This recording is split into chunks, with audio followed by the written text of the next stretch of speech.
Aujourd'hui, le front touche pas à ma constitution sort de ces 3 jours, 26, 27 et 28 juin 2025, meurtri, avec la responsabilité sacrée de dresser le bilan de cette répression féroce et de rendre un hommage vibrant qui est dû à nos martyrs et à notre peuple héroïque, écrit le regroupement de partis politiques et d'OSC dans une déclaration liminaire publiée ce 30 juin 2025.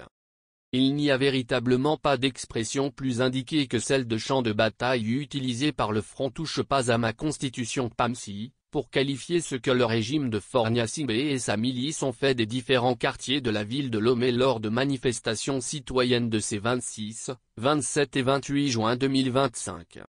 Dans les quartiers de Bay, Tokoin, Agoé, Adakpame et Adidogomé, nos concitoyens désarmés ont subi l'arsenal répressif d'un pouvoir aux abois. Les forces de l'ordre ont fait preuve d'un manque de professionnalisme flagrant, violant allègrement les normes relatives aux droits de l'homme garanties par les conventions relatives aux droits humains et aux libertés publiques, ratifiées par le Togo, constate le Front PAMSI, avant de dresser le bilan macabre de cette répression aveugle et lancer un appel solennel aux partis de l'opposition dans le cadre des élections annoncées par le pouvoir de Lomé. L'atrocité de la répression aveugle a conduit à 7 morts avec des corps retrouvés dans les lagunes et lacs de Lomé, des centaines de blessés avec autant d'arrestations et disparus, des perquisitions, violations de domicile et enlèvements perpétrés par des miliciens en civil. Le comble de l'horreur orchestrée par Fornia Simbé est l'assassinat gratuit du jeune homme Hubert Calvini Denedi, âgé de 25 ans, père d'un garçon de 3 ans et dont l'épouse est enceinte, selon les riverains. Alors qu'Hubert nageait tranquillement dans la lagune, ce qui est dans ses habitudes, une patrouille poursuivant d'autres jeunes arrive sur la berge et lui intime l'ordre de sortir de l'eau. Dans l'hésitation du nageur face à ces gens en armes, la patrouille tire sans sommation et abat Hubert de 3 balles. Pour le Front PAMSI, tout ceci a des allures d'événements prémédités, puisque le régime a pris soin de suspendre les médias internationaux comme RFI et France 24 et perturber le service Internet pour commettre ces atrocités. En ayant mis à disposition des forces de sécurité des outils non conformes au maintien de l'ordre et autorisé ceux-ci à torturer les manifestants, le ministre de la Sécurité doit rendre des comptes, relève le Front PAMSI pour qui Fornia Simbé est un danger pour les Togolais. Le Front PAMSI a également tenu à rendre hommage à la jeunesse togolaise héroïque qui malgré la faim, le chômage et face aux tirs tendus, gaz lacrymogène, matraques, patrouilles armées, arrestations nocturnes, a montré une dignité qui force l'admiration.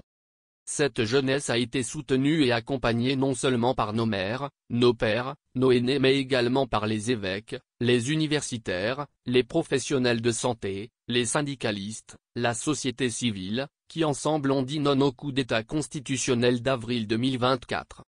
Poursuivant son analyse, le Front dit non à cette soif effrénée du pouvoir par le régime de Fornia Simbé qui, tout en versant le sang des Togolais, appelle ceux-ci aux urnes pour consolider son pouvoir par des élections frauduleuses.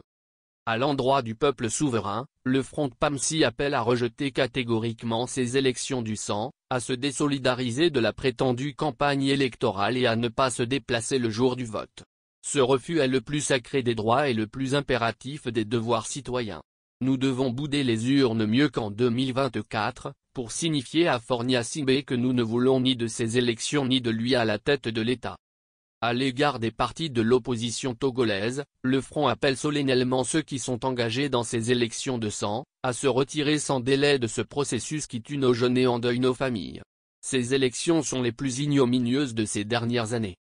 Il s'agit pour les partis et les OSC au sein du Front PAMSI d'éviter de légitimer un système qui est sorti de tout espace légal en supprimant l'élection du chef de l'État au suffrage universel comme le peuple togolais l'avait inscrit dans la Constitution. Il n'y a plus de voie légale dans un système qui a lui-même détruit la légalité. En ce qui concerne le Front touche pas à ma Constitution, un engagement solennel est pris à travers cette déclaration de ce jour pour entre autres rester engagé à mettre un terme à la dictature, ne participer à aucun simulacre électoral organisé sous la monarchie de la Constitution illégitime du 6 mai 2025, exiger la libération immédiate de tous les détenus politiques.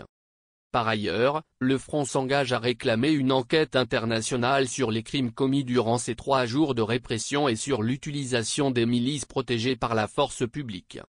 La communauté internationale, notamment la CEDEAO, l'Union africaine, l'Union européenne, les Nations unies, est également interpellée par le front qui invite celle-ci à suspendre toute coopération militaire avec ce régime violent, imposer des sanctions ciblées contre les responsables des répressions et soutenir les forces démocratiques togolaises dans leur quête légitime.